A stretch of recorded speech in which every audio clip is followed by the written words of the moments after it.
নতুন বাংলাদেশের বুনিয়াদকাল 2024-এর জুন, জুলাই, আগস্টের দিনগুলি। বাংলাদেশের রাজনীতির গতিপথ পাল্টে দেয়া এ মাহেন্দ্রক্ষণ মানুষের মনে জায়গা করে নিয়েছে 36 জুলাই নামে। এ জনপদের অপরিসীম ত্যাগ ও অনন্য সাহসের সংগ্রামের গৌরবময় দিনগুলোর ঘটনাবলী সবার কাছে তাই অপরিসীম গুরুত্বের। কেমন ছিল দুনিয়া কাঁপানো জুলাইয়ের দিনগুলো? লাল জুলাইয়ে বিপ্লবী সময়রেখার উপর নজর বুলাতে আমাদের এবারের আয়োজন।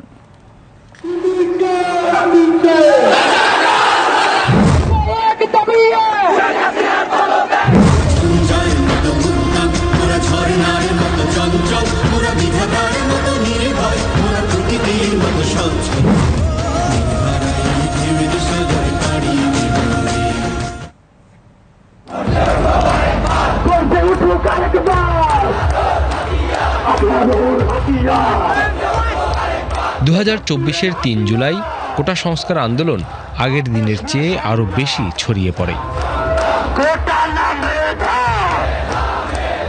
রাস্তা অবরোধের সময় বাড়ায় শিক্ষার্থীরা।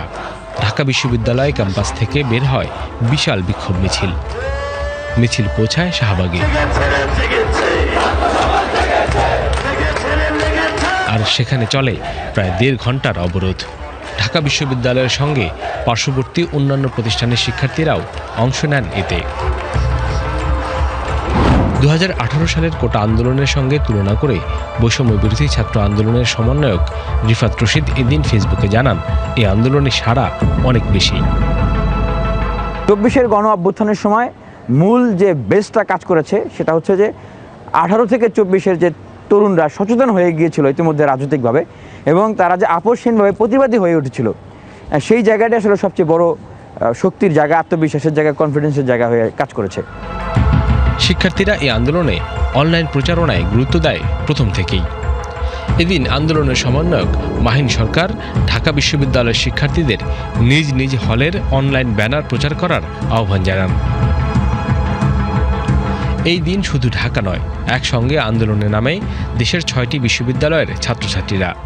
এর মধ্যে ময়মনসিংহের রেললাইনে ট্রেন অবরোধ করে বাংলাদেশ কৃষি বিশ্ববিদ্যালয়ের শিক্ষার্থীরা। জাহাঙ্গীরনগর বিশ্ববিদ্যালয়ের শিক্ষার্থীরা ঢাকা আরিচা মহাসড়ক আটকে দেয়। চট্টগ্রাম বিশ্ববিদ্যালয়ের শিক্ষার্থীরা চট্টগ্রাম খাগড়াছড়ি মহাসড়ক এবং বরিশাল বিশ্ববিদ্যালয়ের শিক্ষার্থীরা বরিশাল কুয়াকাটা মহাসড়ক অবরোধ করে বিক্ষোভ করেন। আর জগন্নাথ বিশ্ববিদ্যালয়ের শিক্ষার্থীরা পুরান ঢাকার তাঁতিবাজার মোড়ে সড়ক অবরোধ করেন।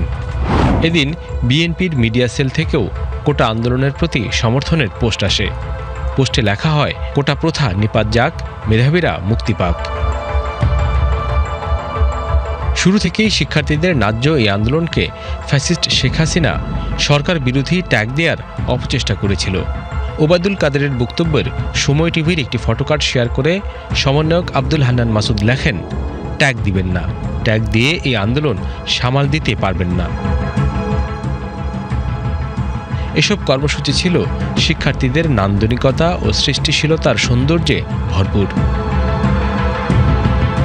তারুণ্যের উচ্ছ্বাস, দ্রোহ, মোহ, সুর আর ছন্দে অপূর্ব রূপে সেজেছিল আন্দোলনের মাঠগুলো।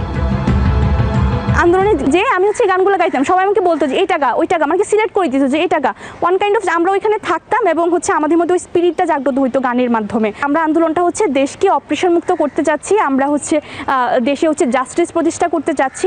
সো যে আপনি গান বলেন, সংস্কৃতি চর্চা বলেন, কিংবা আমাদের প্লে কার্ড বলেন, তো ওই প্লে কার্ডগুলোতে ওইটাই যেন কোনো অপারেশন না থাকে। উৎপেতে থাকা শেয়ালে শকুন, উৎপেতে থাকা হাইনা, ধ্বংসের খেলা খেলে চলে যাই, মানুষের ভালো চায় না, তাদের জন্য সদা জাগ্রত সতর্ক চোখ রাখা। স্বাধীন দেশে উড়বে যেন স্বাধীন পতাকা, স্বাধীন দেশে উড়বে যেন স্বাধীন পতাকা।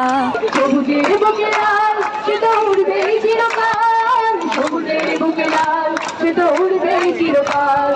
হাতে হাত ধরে একসাথে লড়ে রুখবই সন্ত্রাস, দেশের বুকে সুন্দর আর সত্যের হবে বাস। এসব নিয়ে তাই আমাদের প্রস্তুত হয়ে থাকা, স্বাধীন দেশে উড়বে যেন স্বাধীন পতাকা। Iqbal Farhad, BTV news.